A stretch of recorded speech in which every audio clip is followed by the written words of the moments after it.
What's up, dudes and dudettes of the internet? My name's Seth, and today we're going to be introducing the Trovian Atlas. Oh, this thing is so cool, but unfortunately, I don't think we can craft it in our clubs. Come on, devs, seriously, we should sign a petition to tell them, let me craft this thing. Because not only is it absolutely beautiful, like, look at it. It's fully animating. It's a 3x3 prop rather than just being a 1x1. And again, you know, this is all subject to change because we are on the test server today, folks. So this could very well end up being something that we'll actually end up being able to use. But I just wanted to give you a quick little brief video kind of explaining how this is going to end up working, even though it's very, very intuitive. So we interact with this thing and bloop, there we go. This is already the world as we know it. So we can zoom out all the way up to here. And typical of something like Trove, we can actually click and drag all the way off the screen, and you can actually go all the way into infinity and beyond. I wonder if there's actually like a secret Easter egg if you kind of like, you know, search around the screen or something like that. But you can also zoom in up to here, and the details on this thing is absolutely beautiful. So here we are in the hub, and then it's going to be the Medieval Highlands portal right here, because this is replacing all of the Uber portals, at least as far as in the hub is concerned. You can still craft all of the Uber portals, and honestly speaking, unfortunately, I think that they're going in the direction where this is going to be exclusive to the hub, and clubs aren't going to get access to this. Maybe they've confirmed that this is going to come to clubs.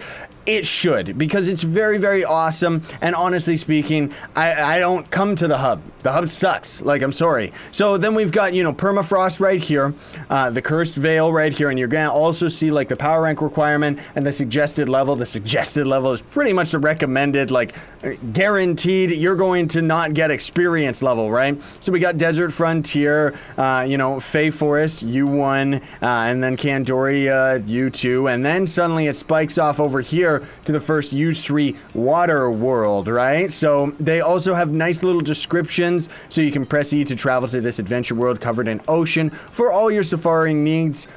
Complete dungeons in this world for a chance to plunder some water gems. Very, very good, devs. Like, seriously, let's just take a little moment and golf clap them right here, because that is absolutely impressive. While also, even though it doesn't necessarily say it in any of the descriptions of any of these, the picture representation I find to be very, very cool, because of the fact that you can see right here, Trovian ships are in the ocean world. So finally, I won't have to second guess all the time and ask somebody else, like, where do the Trophy of Wonder ships spawn again? Do they just spawn in normal treasure isles, or do they have to spawn in the ocean world? Yep, they spawn in the ocean world. And then over here, now we've got U3, just the normal U3, which is the neon biome.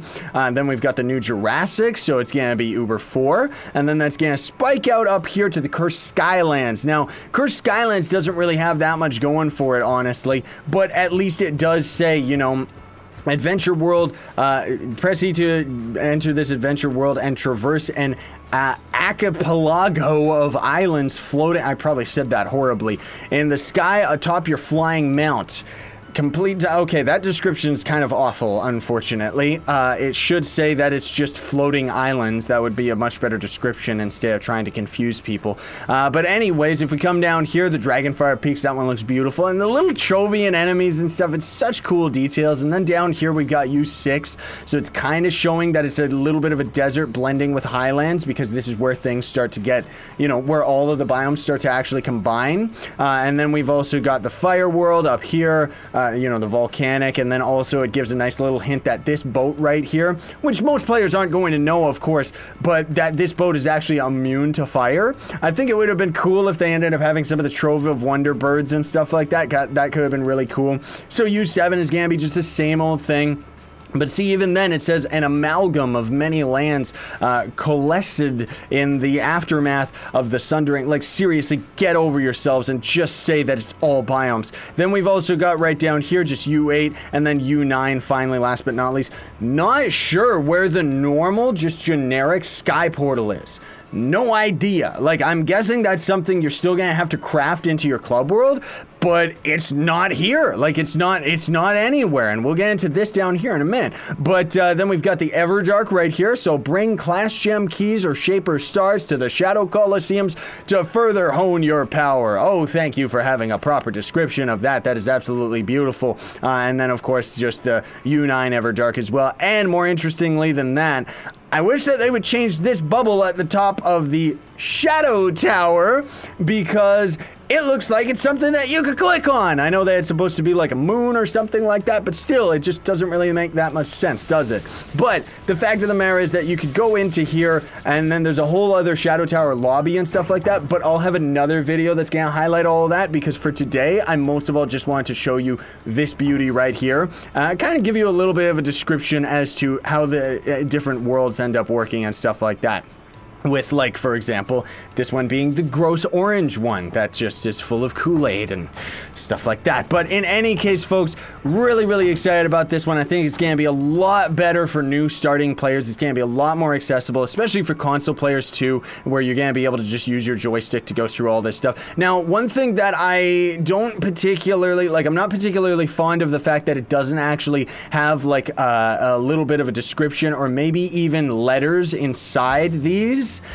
Because it took me a little while to realize while interacting with this thing that over here is U5, you know, or over here is U6 is what I meant to actually do. I don't know why I clicked on U5, but because U6 is going to be kind of the standard for most players, and then of course, you know, U9 at least is really easy to go through. But my point being that you might be clicking through these and it's like, okay, I want to go to U3. Nope, that's not U3. What about this one? Oh, okay, there. Finally found U3. At least you're going to have a picture representation so that you'll know from that time onward that, okay, the neon biome is U3.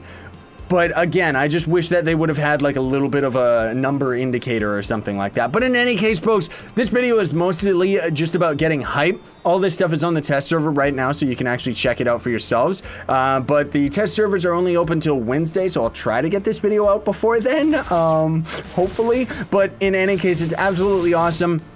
Devs, let us craft it. Like, seriously, I want this in my club world. I don't want to have to come to the hub. The hub is plain and empty. It's gross. I mean, for crying out loud, this tower right here almost pushes into the PvP biome. Hello, Netflix.